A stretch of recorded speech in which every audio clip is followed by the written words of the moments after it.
Hey everybody, I'm Jay Jones, And I'm LT. and we are the Dose Offensive Gentlemen. Now let's talk about some shit. It's a good description. Yes, it is. Yes, it is. All right. Welcome back to the DOG, guys. Thanks for joining us. That whiskey was good. That is Fuck, that was that's good. some good scotch.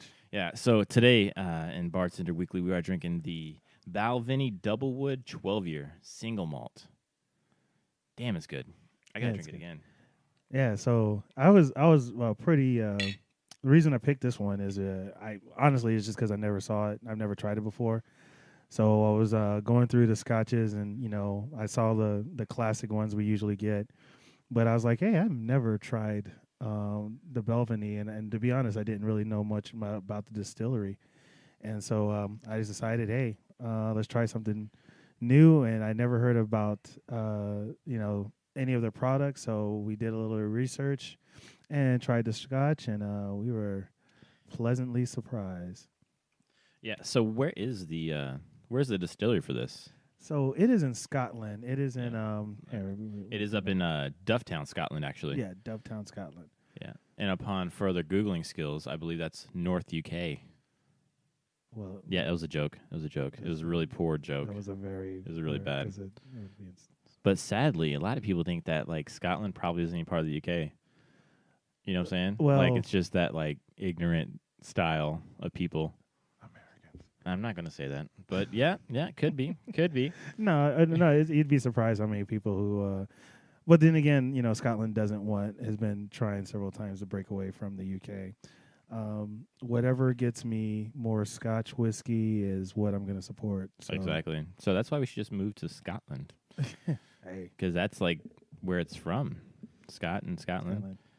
All right. Yeah. So it is actually northeast Scotland, way up by, way past Inverness. Yeah.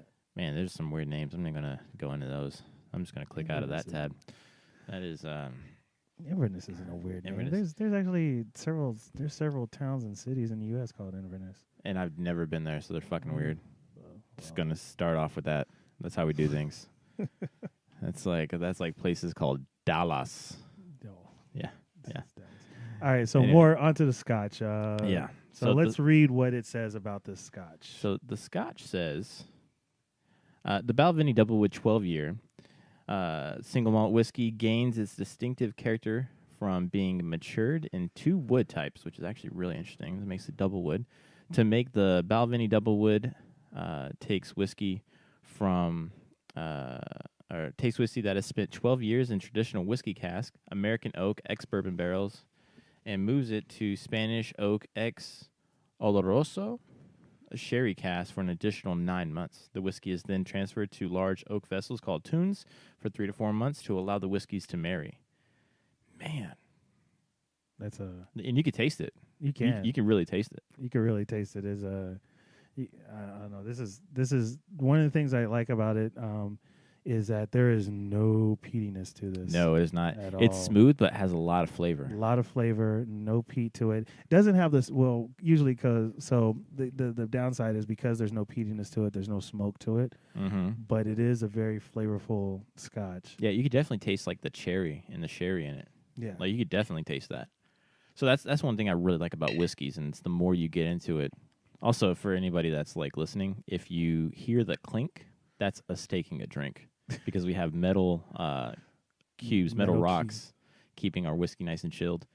So every time you hear that, you should be drinking along with us. But so for whiskey, I mean, it's like wine. The more you like wine and the more you like whiskey, you start understanding and appreciating the layers of it. That's why I can't drink Jack Daniels anymore, because I have too many bad like ER memories from that.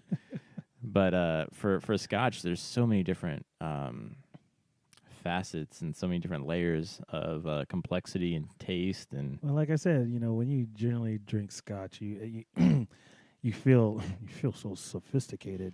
Like I feel like I need to pull out an ascot and sip on this, but standard line. It's very, I like when you say wine, because it's very comparable to wine. A lot of wines from different places, they have their own characteristics.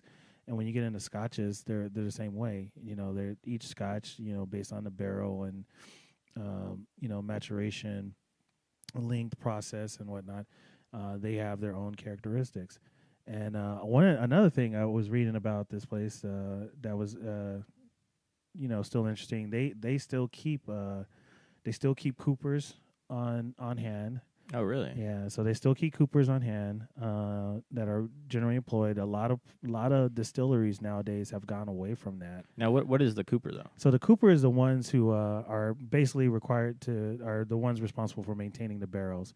So a lot of distilleries will get barrels from different places. Like some of them will make their own, and some of them will import them. Well, real quick, they have to be specific barrels, though, right? Like for Scotch, doesn't it have to be like previous bourbon barrels? And so it depends. It actually depends on the distillery. Okay, because I remember seeing that Jack Daniel's and Jim Beam were huge distributors of their barrels. Yes. So, like I said, some distilleries build their own barrels, right? So they do it from scratch. Some of them import their barrels. All of them do import several barrels for different flavors. And the United States and Spain are the two biggest ones where they get barrels from. But the coopers are the ones who are the ones that take the barrels, they assemble them, disassemble them, and they also recondition them, rechar them if need be or whatever. So having a staff at hand is pretty cool, and they also still keep a coppersmith to tend because they use copper stills. A lot of the old distilleries still try to stick to copper, but there are some that actually use steel stills. So trying to modernize, but yeah. So this is definitely a distillery that likes to keep everything old school, and I like that. That may be the hipster in me, but I definitely like keeping it older. Like, have you ever been to like an older speakeasy, like a 1950s prohibition type? No, they weren't. My people weren't allowed in them at that. That's true. That's true. Yeah, actually, I've been into a couple of but speakeasies retrofitted to because there's actually a couple been to that were sort of restored. They were historic speakeasy and juke joints. So with a lot of big retro and hipster booms, there's a couple of them out there. Yeah, but I really like how they make the drinks because it seems more authentic. Like when I need crushed ice, it's not going through a blender, or it's not. I like to call it fake ingredients. Like it's essentially the Trader Joe's like all natural type ingredients, which I don't know. Like when I make an old fashioned, you can't skimp on ingredients with that. Well, yeah, it's something like so. One of the cocktails I like, being from South Florida, I gotta love me a mojito. And one thing I absolutely hate, and is when I see someone squirt mint syrup into a mojito. I wanna throat chop them. Exactly, and that's exactly what I'm talking about. Is like my brother taught me how to make a perfect margarita. And I'm sure we're going to have it on the podcast later. Yeah. During this, probably during the summertime. But, yeah. And guess what it has? Nothing like that. No syrups, no nothing. Yeah. I mean, it has syrup, but that's just agave syrup where it's just the sugar. It's like the raw sugar of it. Well, I'm glad that you brought up mojitos because, like I was You saying, brought up mojitos. I brought up margaritas. I mean, margaritas. Shut up, I've been drinking. Not nearly enough. But no, I was saying that because eventually we're going to have to talk about something other than Scotch on the show. Both of us are Scotch, connoisseurs. So I was like, you know what? People are going to probably get upset. They're like, oh, here comes another Scotch. That's good. That's good. As far as the drinks, viewers are always welcome to reach out and request specific drinks, whether it be Scotch, margarita, martinis. We are indiscriminate drinkers. We love all races. I mean, I am a highly functioning drunk. So any drink that you propose to me that has alcohol in it, I'm at least going to try it once. So, while we are refreshing our cups here, We're gonna bring back the manly art of toasting. I don't know why I say manly art, but it just made it sound cooler. And I think you got a toast for us this week. Yes, I do. I do. I have the very stereotypical toast that we've all probably heard before from some Irish drinking game. It is, may you be in heaven half an hour before the devil knows you're dead. All right. Cheers. Drink to Cheers. that. Ooh, man, God, that is so good. Yeah. Is that, We you, haven't- You, we you haven't almost even- get like a maple, almost like a maple. You do, yeah. You sort of do. There is like a maple man. hint to it. It's and just and take some another drink. Take another drink. caramels, yeah. But no, ladies and gentlemen, that is just a fantastic drink. Ooh, that is. And by the way, we are drinking it straight with just a metal cube to cool it down, even though now it's about room temperature because we've been drinking for a little bit. Yeah. So, all right, moving on into the podcast. There have been some pretty funny things on my Facebook feed lately, and one is the Ginuwine fiasco on the British or UK celebrity. What's it? Celebrity Big Brother? Yeah. That show. Oh man. Well, the thing about that, it's a very interesting thing. All right, so, and I think the story is more of the reaction than what actually happened on the show, because the reaction to it goes against all the crap we've been hearing lately for like the Me Too movement and and all these things. Like, granted, we want to make sure that we combat sexual harassment, sexual assault as much as possible, but you can't sit there and say, no means no for this person, but this other person, did it because they are a marginalized class that they can get away with it, because the whole thing is that they painted the harasser as the victim. Yeah, completely. But so what actually happened? What actually happened? So the breakdown of this is on Celebrity Big Brother. Ginuwine and other guests in the show they were discussing, and one of the things that India Willoughby was talking about is India is a trans woman, and she was talking about how difficult it was for her to date, because when guys find out that she's trans, they don't want to date her anymore. And many guests weighed in, about their views about it, but it came to the incident that everyone's talking about came up when India asked Ginuwine, would he date a trans? Well, India said, would you date a woman? And he was like, a woman, yes. And he's like, well, but a trans woman? He's like, yeah, no. Yeah, he specified. He's like, not if you're trans. Not if you're trans. And then she's essentially saying that she was being discriminated against because it's so hard to find the right guys. It's and even Ginuwine in the actual video, which I'll post down below, even Ginuwine in the actual video says, he's like, no, plenty of guys are into that. Plenty of guys will want to do that. It's just you're looking for the stereotypical man that doesn't want to be with the transsexual, that doesn't want to be with another guy. Yeah. You want a straight dude. If you're transsexual, you're not going to find a straight dude. Sorry. Well, you might. There are a couple, and I could tell you from some people I've known in the past, and stereo. I actually knew funny enough, I actually knew a Air Force captain who married a trans woman, but she didn't disclose. So this was actually years ago. She didn't disclose that she was trans.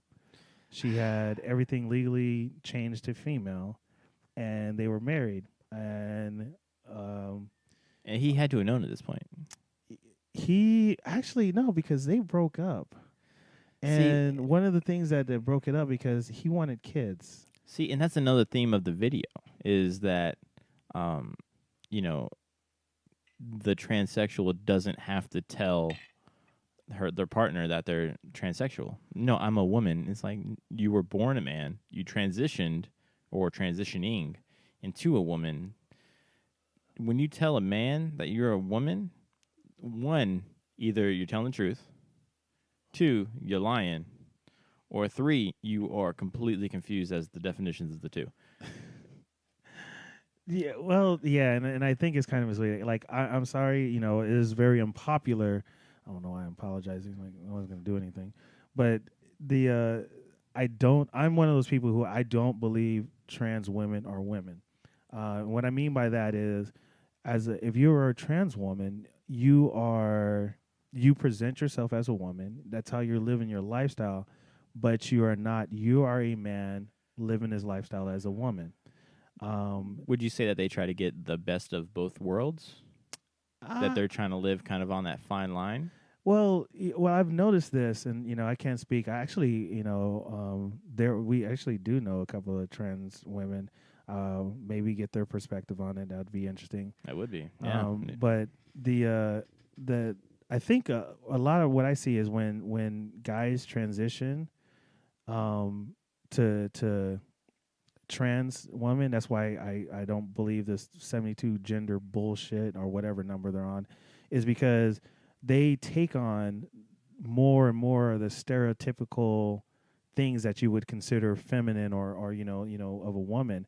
A lot of the mannerisms, the dress and stuff like that, they become more woman, or they amplify that, right? So it's like, especially when you see drag queens tend to dress really well. Their makeup is really, really good and all that stuff, because they typically are trying to amplify those parts to separate themselves from being a man. So instead of, to show that I'm distancing myself from being a man, I'm taking it to the extreme. I'm perfecting those parts of being a woman as best they can. And I'm like, if that's what you do, that's what you do. But to me, I still wouldn't consider you a woman. Yeah, so a lot of the backlash from the actual Ginuwine India fiasco, we'll call it. Yeah, Willoughby. I just want to say it with an Aussie accent. But a lot of the fallout from that was not, and we'll play the video here in a little bit. But a lot of the fallout was actually about Ginuwine being labeled as a transphobe. Yeah. Right? As transphobic. It's like, no, he on the video, which I'll link below again, he is literally sitting right next to India. Yeah. And so if he was transphobe, he wouldn't even be on the same show as India. He's sitting right next to her, and they're both wrapped up in blankets. Yeah. And he was actually, he's really nice. Now the thing that really upset India on this whole thing is that she when Ginuwine said he wouldn't date a trans woman, he actually lets her hug him, and he's like, and she goes, how about a kiss? And he sort of rejected the kiss. He didn't say, no, get off me. He was just like, oh no. Yeah, he kind of like sat up and like almost got like, created distance. Yeah, he created distance, and she took offense to that. And it's like, because he's not attracted to you. He don't want to, now imagine if the gender roles were reversed. Meaning, granted, yes, I know we're talking about transgender and she presents as female, but if it was a male doing that to a woman, everyone would be up in arms about, oh my God, this is what we're talking about, the harassment and everything like that. Yeah. And I was like, that was when I posted about this story, that's the point I brought up. I said, look, no means no either way. If he doesn't want to have a kiss, he shouldn't have to kiss you or accept a kiss from you, because the same people who were upset about Trump and the grabber of the pussy by the pussy and and the whole thing he said are the ones going, he should have kissed her, he should have took the kiss, he should have done that. And I'm like, you're a fucking hypocrite. No, and I completely disagree with that argument, because like people on that side of the spectrum like to say all the time, is that you have to accept everyone as they are. If they do not want to be with you, they don't have to be with you, right? Yeah. Because that's the entire argument. It's like free choice.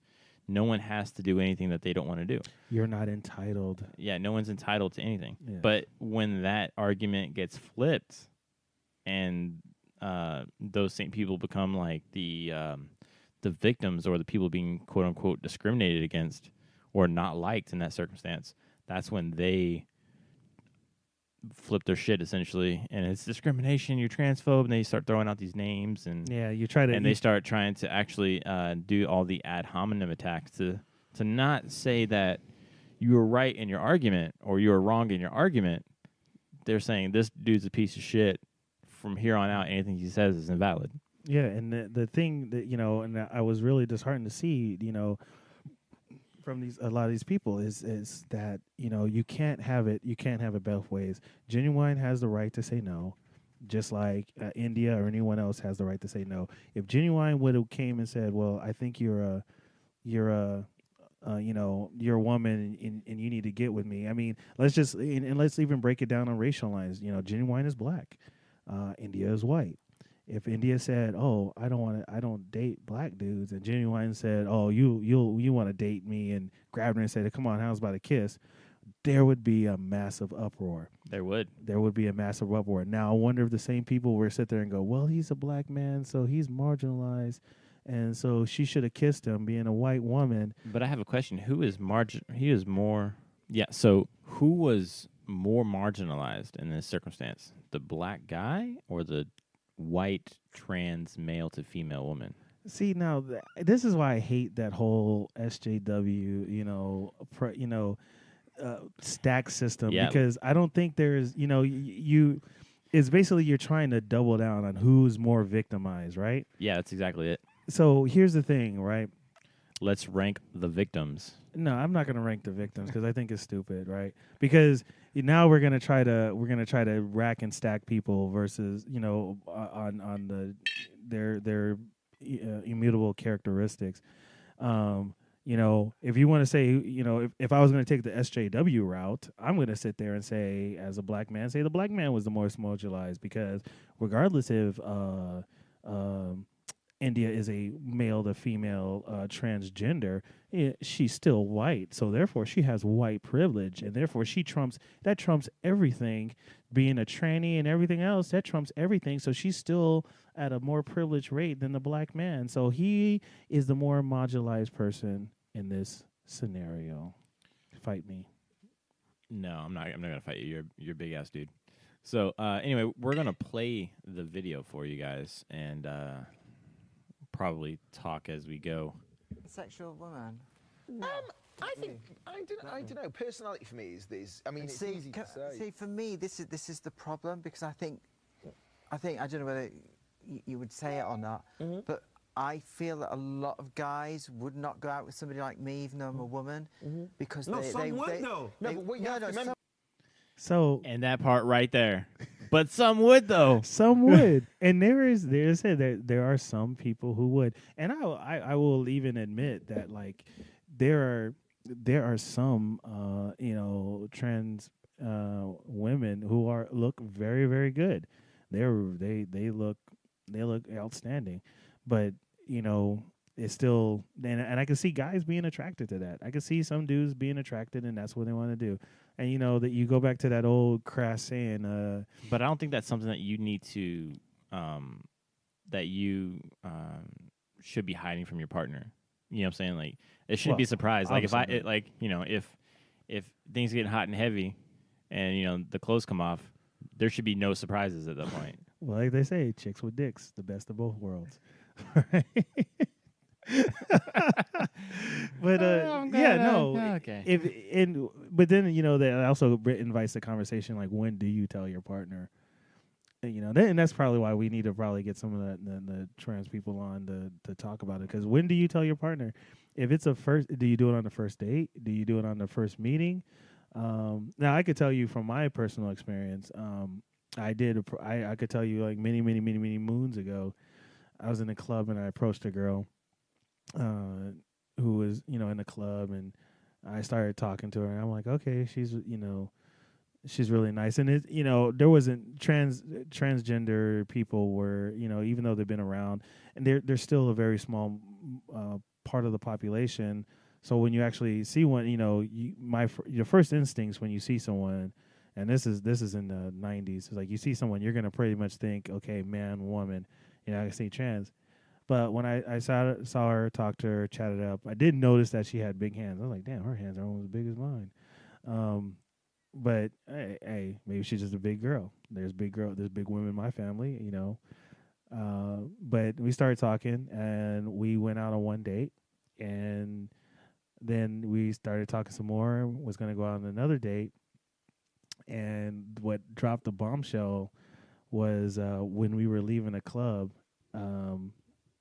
We saw this dude come up, and he called her by another name that different than what she told me, and you know, I was like, "Rrr." So as we got home, or as I was getting ready to drop her off, she told me that, you know, she was a transgender. I was gonna say tranny. I mean, we could do that shorthand. I mean, I don't see that as being like a negative connotation to it. But they, you know, she told me that, and I molded over. I was like, man, so do I really? And at this point, we're only 2 dates in. I'm like, do I really want to pursue this? And to me, I was like, I can't, because for me to have a serious, you know, long-term relationship, I want to have, you know, at that time I was actually looking for my partner, saying like, you know, who, if I was going to get into a relationship and I was looking for something long-term, I'm looking for family. I'm looking for kids. I'm not going to have that with a trans woman, not the way that I want. I mean, so that's not how you spell that word. I'm probably completely wrong. It starts with an E, by the way. I'm gonna have to edit this entire fucking thing out of here. Thanks. You could keep that in. You can keep that in. Anyway, for the ladies and gentlemen at home, I was trying to tell LT to enunciate more, because the whiskey is getting enunciate. It depends where you're from. It's tomato. No, there's not. I don't care. It's not tomato. Listen, Google is not going to correct me on this. It is going to correct you. It is not. You spelled the word wrong. Okay. Anyway, you're right. What I'm saying is, Google did not spell check me. Can I get back to my story, motherfucker? Can we get back to actually playing the video, motherfucker? Well, let me wrap this up then. All right. So Jimmy. So as we, you know, I molded over and you know, decided to stop seeing this individual. Now that didn't mean, you know, stop being friends. We actually stayed friends afterwards, and we hung out as a group, but it wasn't nothing romantic. The only thing that made it awkward is that she got comfortable being around other people who accepted her. She started becoming very vocal about her transition. And I could tell you, one time we were at Red Lobster, and she went into very big detail on how they turned Audi into an innie at dinner. And that's when we're like, oh man, that was a definite TMI. That could definitely take away an appetite. Well, it was actually like during dinner, but yeah, it could definitely. It was not the best dinner conversations. But yeah, some guys, you know, they do date them. That's what they look for. You know, there are several popular transgender women out there that have, you know, boyfriends and even husbands, and so there is a market out there for them. It's just that's not everyone's cup of tea. But well, I mean, you brought up a very good point of view, though. You know, you talk about longevity, right? So in order to get to the nuclear family, the wife and kids and all that stuff, you can't do that with a transgender woman. You can't do that with a tranny. No. I mean, biologically, there's no way. I don't care what the clickbait article says. Yeah, that's the kind of reason, you know, I don't consider transgender women, and I think it's kind of I think it's kind of a disservice too to women, even men, when you sit there and say, okay, well, this person who was another gender transitioned to your gender, so now I treat him the same as all the other genders. I'm like, no, that doesn't. I will tell you what, though, you know, after 30-something years being a guy, there's not too many women that would want to be a guy. You know, like the things that guys have to deal with. You know, and that's a huge, how can we say, undiscussed conversation of what guys actually go through, because, you know, women are very vocal about what they go through with feminist movements, all that stuff. guys, we go through a lot of things as well, but it's, it may not, like, guys know how to compartmentalize, and that's kind of our saving grace, I think, because we can kind of say, I'm literally thinking about nothing. Well, because, as a guy, you're also kind of told to, guys are usually very goal oriented. Very much. So, you start locking away things just so you could get shit done. One of the questions, a topic that was brought up on relationships that I always found funny was that when a woman brings up a problem to a guy, the guy's instinct is to fix the problem. Yeah, problem-solving mode. Yeah. I don't need you to solve my problems. I need you to listen. And that doesn't register with guys because that's stupid. Yeah, and not only that, but we feel helpless at that point. Like, you just want me to be part of, like, this helplessness. Yeah. And we want to actually fix it for you. We want to be helpful. We want to have a purpose. Yeah. Well, I was saying, we all look for a purpose, but it's just that, at least I know how I think, and you're pretty much the same way. If you're going to come to me with a problem, what you're telling me is that we have to deal with it. This is something we have to deal with. So I'm going to look at something to deal with, and move on. But speaking of moving on, let's go on. Let's move on and play the rest of the video.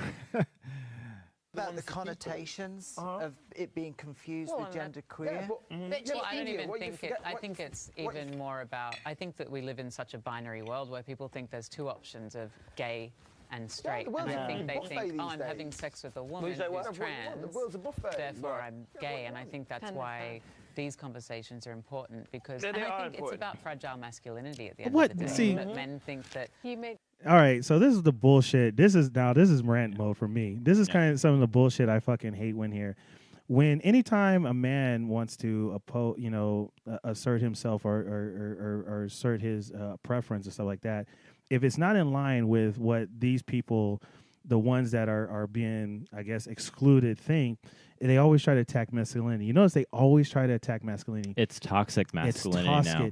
It's fragile. Bitch, it's not fragile. It's just that we don't, the majority of men, heterosexual men, do not want to date a trans woman, because a trans woman, at the end of the day, is still a dude. So you might have nipped and tucked. It's cosmetically a woman, but we know it's still a dude. So it's not about fragile masculinity. It's about knowing what you want and what you prefer. And the thing that we got to make sure we stop doing, and I want more people, and it's starting to come, that's where a lot of backlash start coming back, is start showing them like, no, bitch, you don't get to attack my masculinity, my being, because you feel slighted. They always go to that. Oh, it's the fragile masculine ego. And, women are the worst of this, because when you talk about fragile, femininity, they had an app a couple of weeks back or a month or so ago where it was a simple app where you could take someone's face and remove the makeup and see, it's supposed to show you an approximation of what someone looks like without makeup, right? That was it. That's the whole thing, the other app. Who flipped out it? Women. They flipped out about that. So I'm like, well, we're going to talk about fragile masculinity. Well, let's talk about fragile femininity, all right?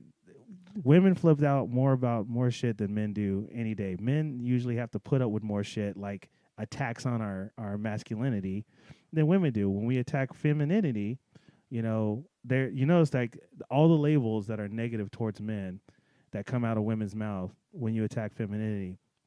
How many labels come out of men's mouth when you attack masculinity? We pretty much just ignore it. Yeah, or we'll call you a bitch, a cunt, or or something, and then we'll move on with our day. Right, because we don't have time for that. Yeah, because we got shit to do. But that shit like that, when they try to frame things like that, because no, this doesn't have to do with fragile masculinity. Bitch, I don't want to fuck a man. That's basically the bottom line. And if you are like me, some people might feel differently, but if you're like me, my view is a trans woman is still is not a real woman, and therefore I don't want to have sex with it because I prefer real women. Would you say that you're a hipster on gender? You only want the real, authentic, the old school. I'm just kidding. I mean, I feel like that's going to be a thing now. Yeah, and I don't want to go into like a bash women thing, because I know there are a lot of problems women face growing up, coming up. And yeah, you're right. There are a lot of things that women are going to face, because if we're going to be really blunt about it, is because they are seen as, and demonstrably so, they are the weaker sex, and they're going to be preyed upon by unscrupulous people. They're going to be dismissed. They're going to be, they're going to have to do a lot to prove themselves, in spheres and areas that are predominantly taken over by men. But there's a reason for that, is because what women don't often understand is men have to do that all the time. Men constantly have to prove their worth, that their value to other men. That's how you get positions, right? Dudes don't get positions because they always say, "Oh, it's the good old boys club." I like, the good old boys club is really small in comparison to a lot of things. To get in the good old boys club, you got to prove that you're worth something. Exactly. It's a position of dominance, is really what it is. But it's something that we are always competing with. I mean, it's very organic. It's very natural. It's the pecking order. Yeah. When the larger chickens pick on the smaller chickens because they want to essentially cull the herd. Yep. Right. Essentially, like, hey, we don't want the weak, and it's a very kind of warrior-esque mentality where only the strong survive. But that's the thing that guys are always going through. Nowadays, there's no struggle. In modern day, like, there's very little struggle. So I feel like these kind of things are making people, like, these are the kind of struggles that people are seeking out so that they can go through their crossroads moment. Does that make sense? Yeah, there's well, one guy, he made a joke and got some backlash for it. He said, "What we need we need another world war." Because during those times of great struggles, that's where a lot of people find their purposes, and not just men and women. They find their purpose because there is something that you have to deal with. There is a threat to your survival, your existence, and that you find a way to work against it. Not only that, but there's a unifying moment too. Yeah, like the country unifies, the community unifies. You have a definite community at that point, and with the way I'll say America and the world are going, where everything is online, you don't really have a sense of community unless it's your Facebook community or your LinkedIn community or whatever else. You may not have that kind of a close relationship with the guy 2-3 doors down the street from you. You may not even know who he is. Yeah. And back in the day, you knew everyone within a 4-block radius. Yeah. And it's kind of funny because even as our actual social spheres have grown, like, they've grown globally, but interpersonally they've shrunk. Yeah, absolutely. And that's where a lot of the communication skills has gone from conversational to text. Yeah. That is hugely, because you have a lot of the double speak in emails that we all kind of see now and again, where it's thank you guys for joining us, but it's kind of double speak for something else that's, I'm like, oh, this motherfucker's telling me that thanks for joining us. He knows damn well I didn't want to be here. Yeah. All right, so let's continue on with the video. Sorry. It takes something away from them, from being with a trans woman, and ultimately it's got nothing, like, it's because they're held to this rigid idea of, like, I'm heterosexual, and if what does that mean? I don't know who I am anymore in this world if it's not bi. Oh my fucking God. I'm heterosexual, meaning I like women, not men that turned into women. Yeah. Ooh, like, we're confused. No, I'm going to tell you right now, I am a heterosexual man. I know exactly what that means. It means I like women. I like women who are born women and stayed women. I like women. That's what it means. That does not mean I like a guy that turned into a woman, transitioned to a woman. It means that, they try to paint it, and again, this is one of those attacks, like, oh, we're gonna attack the heterosexuality. Yeah. Like, no. Well, not only that, but the man in this situation is confused about what he wants. Is kind of what I get from it. Is he doesn't know what he wants because he is so strict and he doesn't see all of his options. It's like, no, like, we have one option because that's our preference. Our preference is women. And it's the same thing with any preference. If, like, You know what I'm saying? Like there are some guys, I know plenty of guys, and I know women. Let's take women in there. I know some women that won't date a guy who's under 6 foot.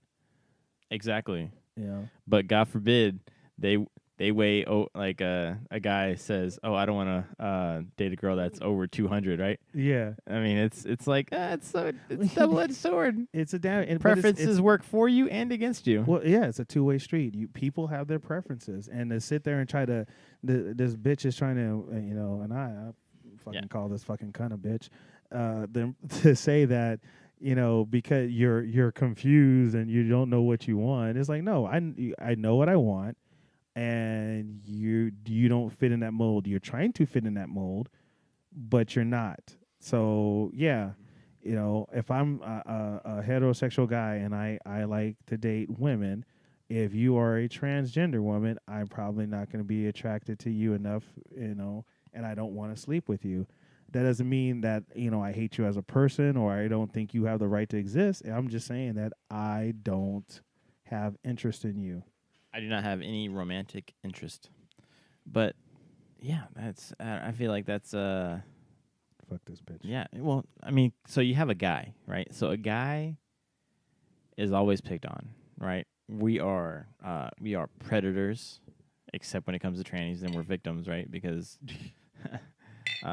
well, we're predators, but we're not preying on them, so then we're wrong for not preying on them. Is that weird?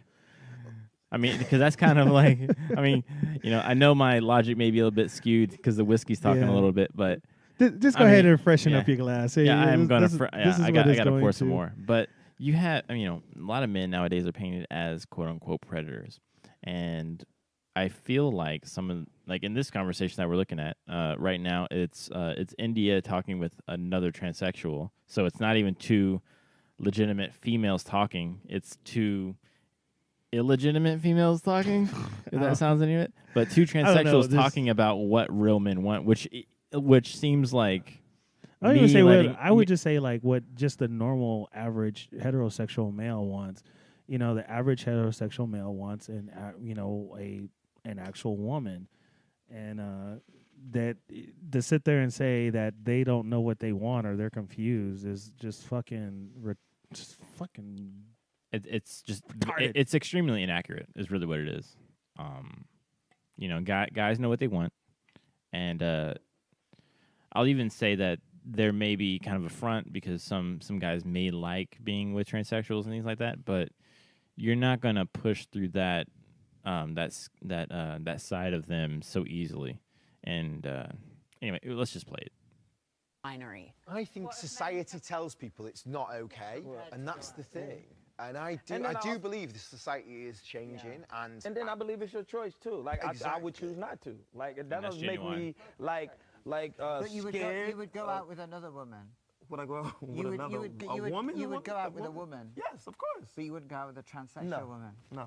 The fact Ginuwine here, is happy to go with women, but he's not happy. Not every woman. Yeah, but he's happy to go with women, but he's not happy to go.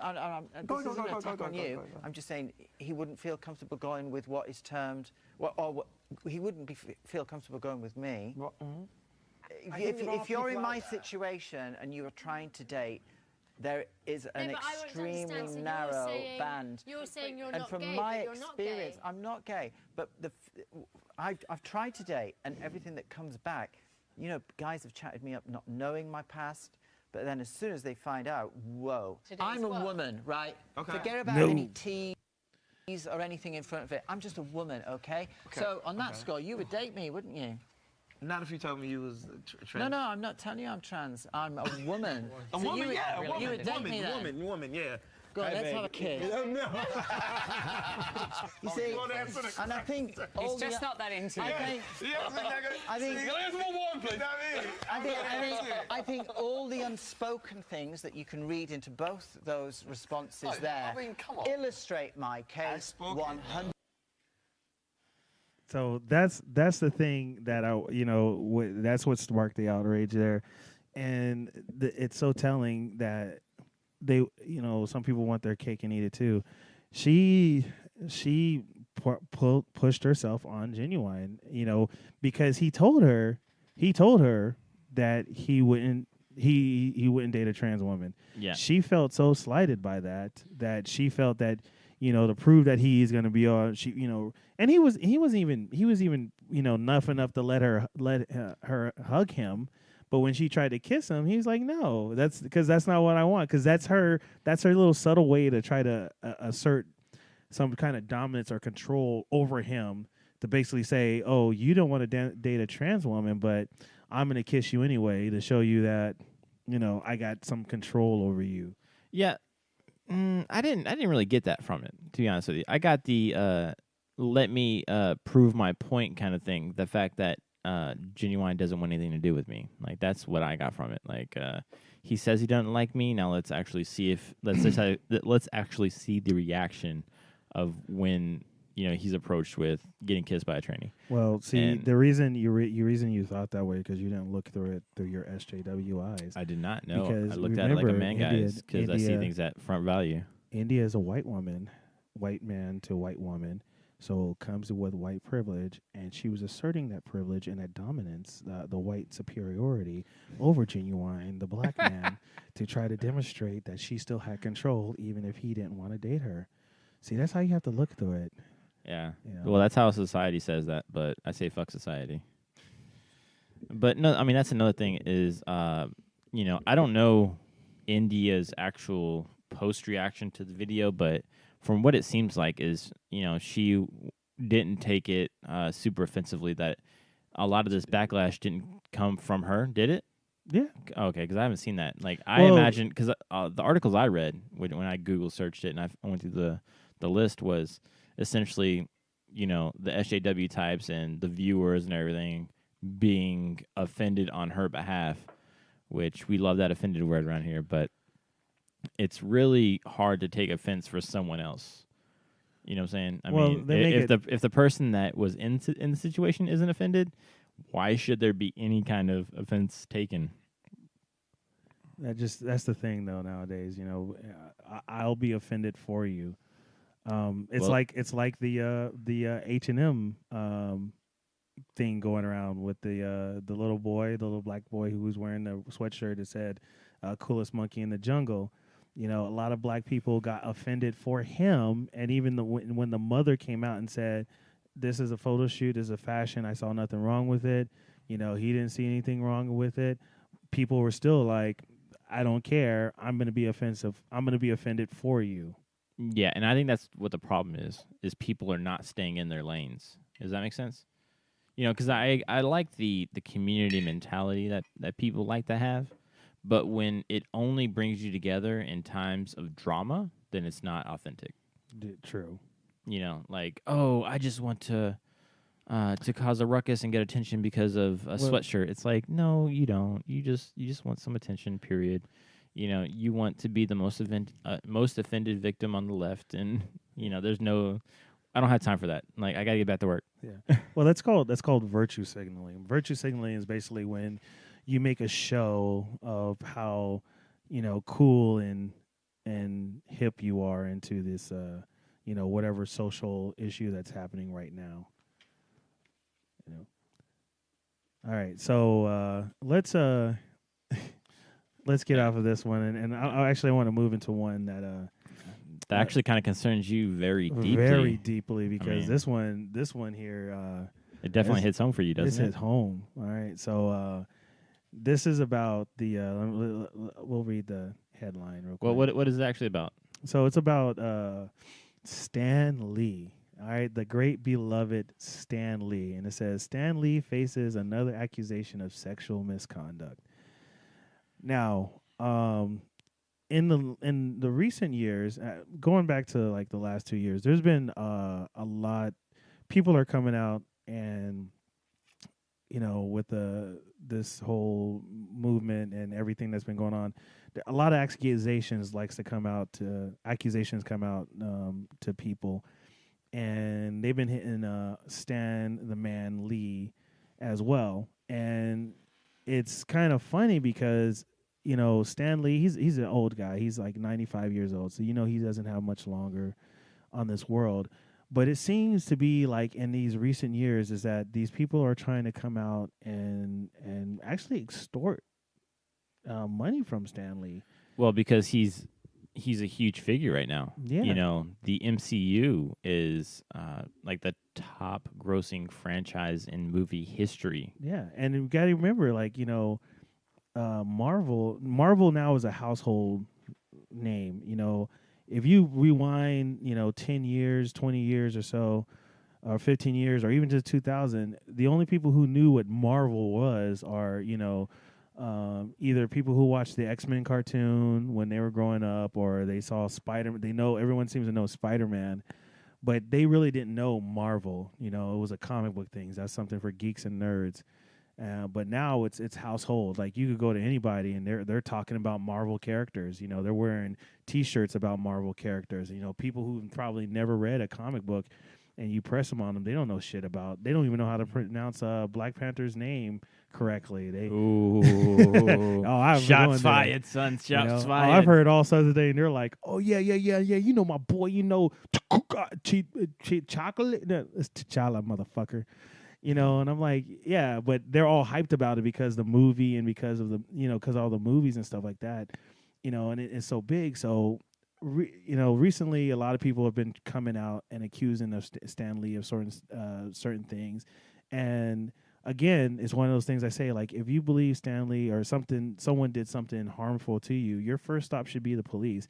It shouldn't be to your lawyer, and it shouldn't be asking for money. Definitely not asking for money, because you should be wanting the perpetrator to be accountable through the law, not if you were, in my eyes, if you were a true victim, the first thing that you should be looking for is not monetary compensation. You should not be looking for money. Yes. You should be looking for that person to be arrested, convicted, and put in jail. Period, point blank. Yeah. You know, like, I mean, hey, because otherwise, then you're like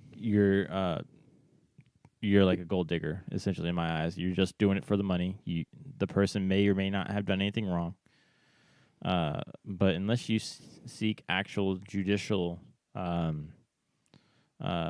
reprisals, you lose a lot of faith in my eyes. You lose a lot of faith and you lose a lot of credibility, because I started, you know, questioning, you know, how much did this actually mean to you? You know, how much did this actually affect you? Like, if your first thought is, you know, this guy did this and he has a lot of money, and my first thought is I'm trying to get some money from him, you know, for it, then I'm thinking it really that same incident didn't really affect you too much. The only thing is that he had money. If it was a poor dude or someone who didn't have money or the fame went with it, then you would probably, you know, you would brush it off and move on. I mean, that's another thing is so the article, and I'll just read a little bit of it for you guys, is it's from CBR.com, and I'll link it down below. But it says, the Daily Mail, which on Tuesday reported claims made by, quote-unquote, a string of home care nurses, now adds an allegation by a Chicago masseuse that Lee masturbated in front of her in his hotel room after he groped her and demanded sex during the 2017 Chicago Comic-Con. Now, I'm not going to lie. This dude is 95 years old. Well, I'll be honest. I mean, like, how many bags of Viagra would it take? Yeah. You know, I mean, okay, so he's a horny old guy. Okay, like, let's be honest. Let's even take it to that. Like, he's a horny old guy. Say no and leave the room. Yeah, it's not like he's gonna overpower you. Yeah, or even that. You know, like, I understand. You know, no guy should be coming on to that, coming on to a lady like that. But in that mindset, there wasn't any harassment, there wasn't any assault, there wasn't anything. All he did was essentially ask for a sexual favor. If that happened, remember? Again, that's the alleged. This is not proven, and this is the reason we also believe that this is you know, if this was during the Comic-Con, this is before his wife died. And one thing we do know about Stan Lee is that him and his wife were a very devoted couple. Lee's wife died 69 years ago. Joan Lee. She didn't die 69. I'm sorry, she didn't die. She died year. last year at the age of 93 after 69 years of marriage. Of 69 years. I'll That's- round that that's- up to 70 because that's ridiculous. That's commendable. That is really good. I mean, that and that's another thing you got to put into like, and this is why a lot of this thing actually, kind of stings a little bit and makes you wonder because this is a guy where, he's been with his wife for, damn near 70 years. You've never heard anything, any missteps between them. They've been a good couple, all together, and he lost his life partner and his best friend. And after 70 years. After 70 years. 70 years. There's a lot of people that's listening to this podcast not even 70 years old. Well, probably the majority of people listening. Exactly. But the thing is that, since she's been gone, and he's been he's been trying to keep it together, but he's an old man and he's a wreck, and people have been extorting things from him, like even prior to this, like I said, the case where someone stole $300,000 from him.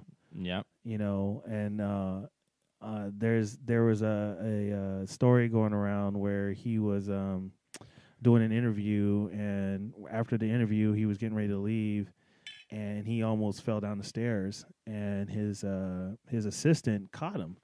His assistant caught him, and stuff like that, and he, the assistant, said later, like, yeah, this is like the fourth time today I had to catch Stanley. He's old, man. Yeah, he's old. Like, he should be walking with a walker, but he's like cameoing in movies. He's staying active. He's doing his thing. I see that now he is a popular figure, and that now he is a target. I think he's being extorted. And I think that's a case. I mean, let's even for the sake of this conversation right now, let's say that he did proposition women for sex. No, I am not going to do that. Okay. Fuck that. Okay. So I'll do that just to go through my train of thought. You will not disrespect. I'm not doing it in a negative way. I promise. Right now. I know you would. I will. But let's say that like Judy he did Cop say, hey, throat. I want the special ending for the massage, right? Dude's 95 years old, was married for 70 years. And now he's just trying to live a little after 70 years of marriage, right? I mean, like, I don't want to say it in a bad way, but he really did nothing wrong. Like, I mean, he asked a woman to for sex or for whatever, which may not be, right, but how is it not right? If you now remember the number one thing. What I'm saying is he's says, not a quote unquote predator. He's not forcing himself. And that's what I mean. Like, he's not forcing himself. Yes. Now, he's not exactly trying to woo these women, but he's not looking for commitment. He's like, hey, so can we get a happy ending for the massage, or what's going on? Yeah, and that what I'm saying, like, and a thing, and this goes back to some of the Louis C.K. allegations stuff too. One of the biggest things that that is pushed, and I actually believe in wholeheartedly, is consent. Absolutely, you never do anything to somebody, especially sexually, without their consent. And when you ask people, you're asking for the consent. So when they ask, they're basically, I'm asking you for your consent to do something. You can either say yes or you can say no.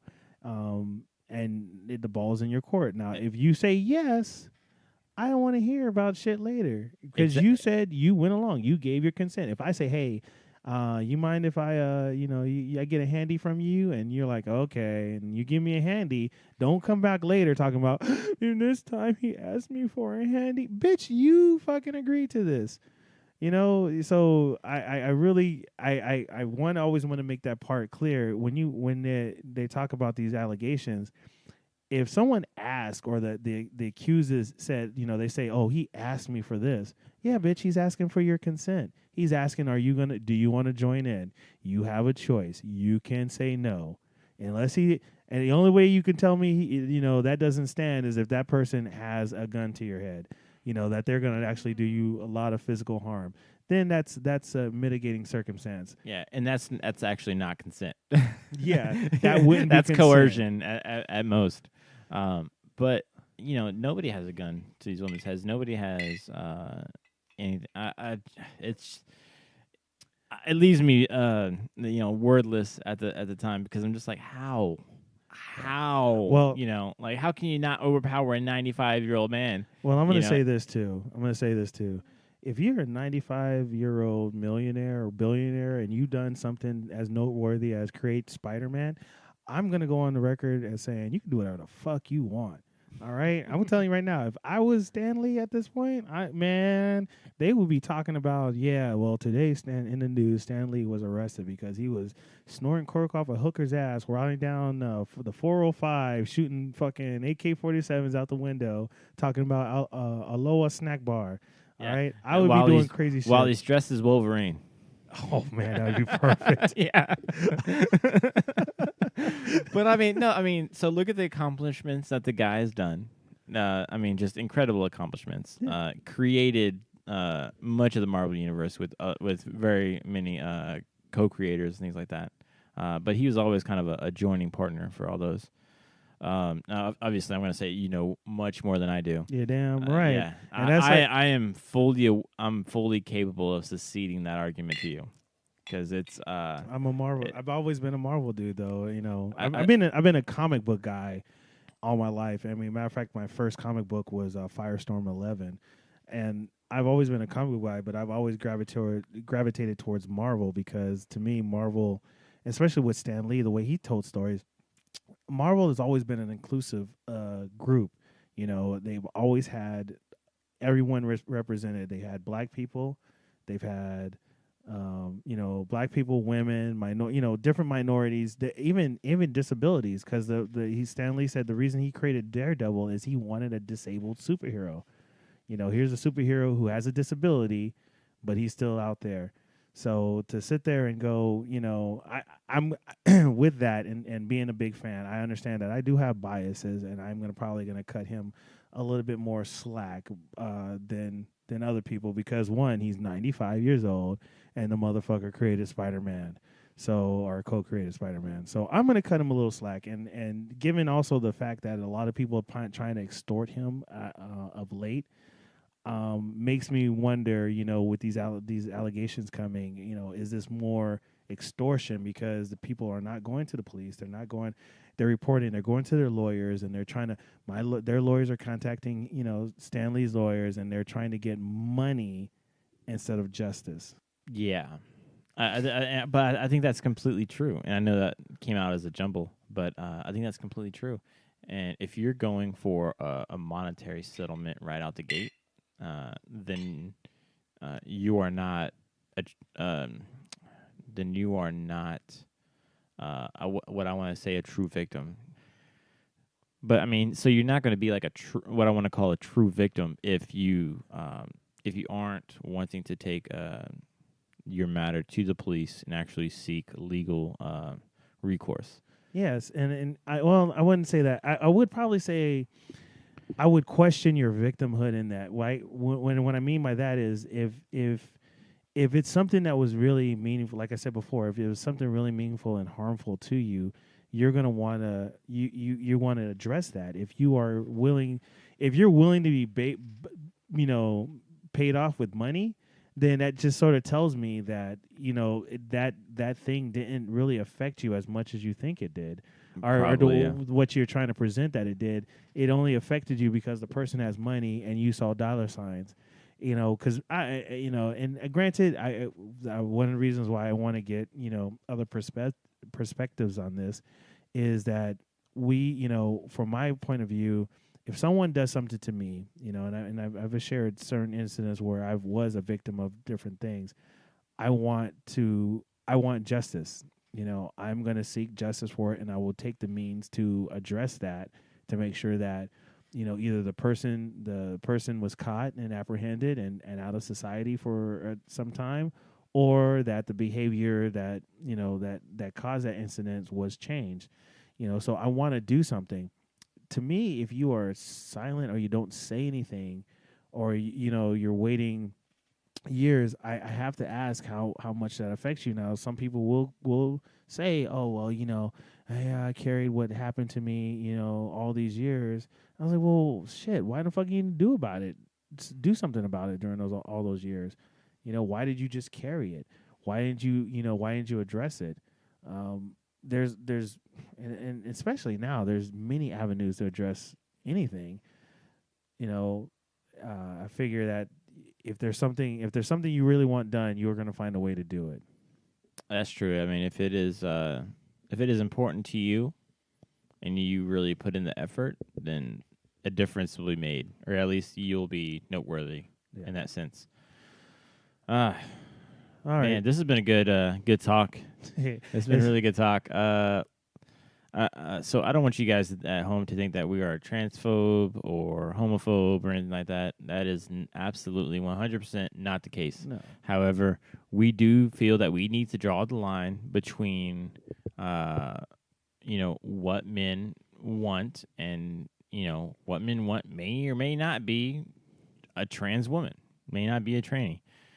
But we want to actually kind of highlight those differences, and you can't please everybody, but the people that you can please, they should be part of your inner circle. Does that make sense? They should be part of your people, and don't worry about anybody outside of that.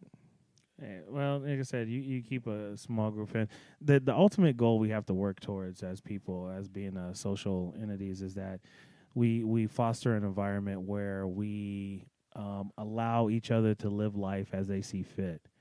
All right, and also with that understanding is that some people will not always agree with how you decide to live your life. Now, what we do as a society is to make sure that those people that don't agree with you cannot do anything. They're not allowed to do anything negative towards you, right? You're not allowed to kill someone because you don't agree with them. You're not allowed to, enact violence on them, but you're able to live your life. They're able to live their life. They don't have to actually like how you live your life, and you don't have to actually like how they live their life. You're able to live your life as you see fit without worry of violence being brought, whether violence or legal action brought against you. Within reason. Yeah, I mean that sounds good. One footnote that I would have for that is, you should always be able to live your life without anyone kind of looking over your shoulder. Does that make sense? I want you to live without regrets. Like, no, regrets. Not even one. Like, regrets. RAGRET. Regrets. It's regrets. Because if that movie, what was that movie from? Is We're the Millers. Yes. Yeah. If that movie taught me anything, it's that I'm definitely that guy in the bandana with the fucked up tattoo. It's I'm that guy. I live with no regrets, not even one. No, but we have this gift of being able to live and being able to connect with people across the globe that share or disagree with our viewpoints. Now, it's all about you on how you actually communicate with those people, whether you choose to, whether you communicate with them in a positive or negative way. That's all on you. But I'm all for constructive criticism and actually conversating and discussing controversial topics, because I feel like that's how you actually find some common ground. And to build that society to where you allow people. That's how we're going to build that society, because you gain an understanding of people.